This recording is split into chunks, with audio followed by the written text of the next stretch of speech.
Sorry, আসতে একটু শ্রুতি, হ্যাঁ শ্রুতি, শ্রুতি, কি ব্যাপার? ওরা নিচে কেন? ওদের জন্য তুমি আমার গায়ে হাত তুললে? ব্যাস, আর একটা কথা তুমি বলবে না। ওরা নিচে কেন? ওদেরকে কেন তুমি নিচে বসে খেতে দিয়েছো? ওদের জায়গা ওইখানে, তাই ওদের ওইখানে খেতে দিয়েছি। আরে ওরা তো কামড়া চামড়া মানুষ, ওদের যদি চেয়ার টেবিলে খেতে দিই তাহলে কি আমাদের স্ট্যাটাস থাকবে? চুপ কর। আর একটা কথাও তুই বলবি না। স্ট্যাটাস? তুই কোন স্ট্যাটাসের কথা বলছিস? আজকে এই যে তুই স্ট্যাটাস দেখতে পাচ্ছিস না, এটা কার জন্য হয়েছে জানিস? এই মানুষটার জন্য হয়েছে। আমার বোনটাই দুনিয়াতে বেঁচে নেই, নিজের জীবনটা নিয়ে কিভাবে চলবো সেটা নিয়ে হিমশিম খেয়ে যাচ্ছিলাম। ছোটবেলা থেকে আমাকে কে মানুষ করেছে জানিস? এই মানুষটা মানুষ করেছে আমাকে। এই মানুষটা নিজে না খেয়ে আমাকে পড়িয়েছে, নিজের দিকে না তাকিয়ে সবসময় আমার দিকে খেয়াল রেখেছে। কিভাবে পড়াশোনা করে মানুষের মতো মানুষ হবো সেটা নিয়ে সবসময় চেষ্টা করেছে। এই কামলাটা আজকে এই যে আমার এত পজিশন দেখতে পাচ্ছিস না, এই সব কিছু হয়েছে এই মানুষটার জন্য। এই যে তুই আমাকে বিয়ে করেছিস, তোর বাবা কি দেখে আমার সাথে তোকে বিয়ে দিয়েছে? আজকের এই পজিশন দেখে তো। আজকের এই সব কিছু অর্জন হয়েছে এই মানুষটার জন্য। আর তুই কিনা সেই মানুষটার সাথে তুই খারাপ ব্যবহার করেছিস। এই তুমি চুপ করো তো। তোমার বোন সে কবে মরে গিয়েছে, আর তার হাজবেন্ড আর তার মেয়েকে নিয়ে এত আদিক্ষেতা আমার ভালো লাগে না। ভাইজান, আপু তো একদম ঠিক কথা বলেছে। আপনি আমাদের পিঠা খাওয়ার দাওয়াত দিয়েছেন, আমরা এসেছি। এখানে এসে যদি এসব গরিব চাষা ছোট লোকদের সাথে এক টেবিলে বসে খাবার খাই তাহলে কি আমাদের স্ট্যাটাস থাকবে? আর এসব কথা যদি আমার ফ্রেন্ড সার্কেলে জানতে পারে তাহলে কি সেখানে আমাদের মান সম্মান থাকবে? এই চামচার বাচ্চা চামচা, এত যে বড় বড় কথা বলছিস, আমার বাড়িতে বেড়াতে এসেছিস, সম্মান দিচ্ছিস, সম্মানটা নিতে শেখ। আর একটা ফালতু কথা বললে এখানে একদম জ্যান্ত পুঁতে ফেলবো। এই তুই কাকে কি বলছিস? হ্যাঁ, তুই তো নিজেই ঘর জমায় থাকিস, নিজের টাকায় কি করতে পেরেছিস তুই? হ্যাঁ, বাবা বাবা, এসেছিলাম শখ করে জামাই বাড়িতে পিঠা খেতে, আর এসে ভেবেছিলাম একসঙ্গে বসেই পিঠা খাবো। কিন্তু এই আজকের এই ঘটনা না ঘটলে বুঝতেই পারতাম না আমার মেয়ে কেমন আর ছেলেই বা কেমন। শ্রুতি, কি বললি তুই? কামলা? আরে কামলার জন্যই কিন্তু কামরুল আজ বড় হতে পেরেছে, প্রতিষ্ঠিত হতে পেরেছে। কামরুলের বোনটা আজ আর বেঁচে নেই। আর ওর দুলাভাই কামরুলকে সন্তান মনে করে তার ভিতরেই সন্তানকে খুঁজে পায়। আর তুই কিনা তাদেরকেও খেতে দিলি ফ্লোরে বসে পোড়া পিঠা। ছি ছি ছি ছি, আমি একজন হাজি, আর সেই হাজির ঘরে জন্ম নিয়েছে তোর মতো একজন কুলাঙ্গার। তোর মতো মেয়ের জন্য যখন এই বাড়িতে আমি অপমানিত হয়েছি তখন এক মুহূর্তের জন্য আমি এই বাড়িতে থাকবো না, আমি চলে যাচ্ছি।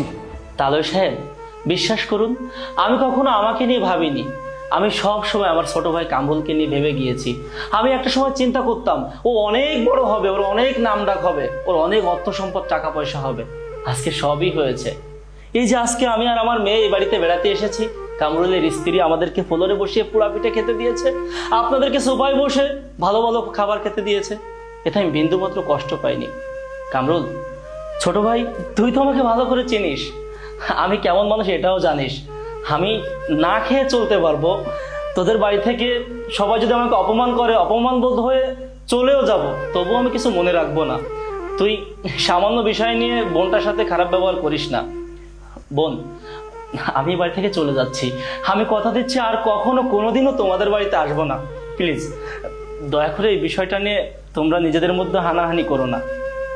মারে, তুই তো অনেক বড় হয়েছিস, আজ বাদে কাল তোর বিয়ে দিতে হবে। আজকের পর থেকে যদি তোর নানু বাড়িতে না আসি তাহলে কি তুই কষ্ট করে থাকতে পারবি না? তাছাড়া এই যে তোর নানু বাড়িতে এসেছি, তোর মামি আমাদেরকে পোড়া পিঠা খেতে দিয়েছে, তুই কি তোর বাবার মুখের দিকে তাকিয়ে এটা খেতে পারবি না মা? হ্যাঁ বাবা, আমি খেতে পারবো।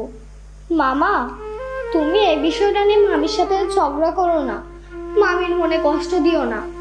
আজ যদি আমার মা বেঁচে থাকতো তাহলে হয়তো আমাদের এই পোড়া পিঠে খেতে হতো না। মামা, তুমি কোনো চিন্তা করো না, মামি আমাদের চা দিয়েছে, আমরা খেতে পারবো। না, তোরা কেন পোড়া পিঠা খাবি? এই বাড়িটা আমার, এখানে যা কিছু হবে আমার ইচ্ছায় হবে, অন্য কারোর ইচ্ছায় না। এই বাড়িতে যদি কারো কোনো অধিকার থাকে সেটা তোদের, এই বাড়িতে যদি কারো হক থাকে তাহলে সেটা তোদের। এই বাড়িতে সবকিছু যেহেতু আমার টাকায় হচ্ছে, সে তো আমার আপনজন কেন নিচে বসে খাবে? তোরা এখন থেকে সবাই বসে খাবি, যদি নিচে বসে খেতে হয় তাহলে ওরা খাবে। কামরুল, আমার ভুল হয়ে গেছে, আমাকে তুমি ক্ষমা করে দাও।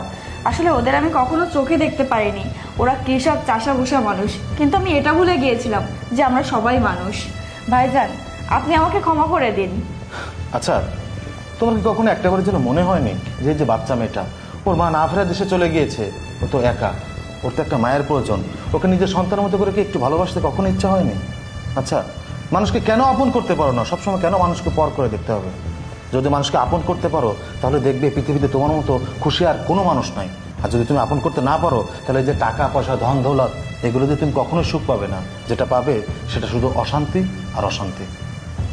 মা সুমাইয়া, মা সুমাইয়া, তুই আমাকে ক্ষমা করে দে।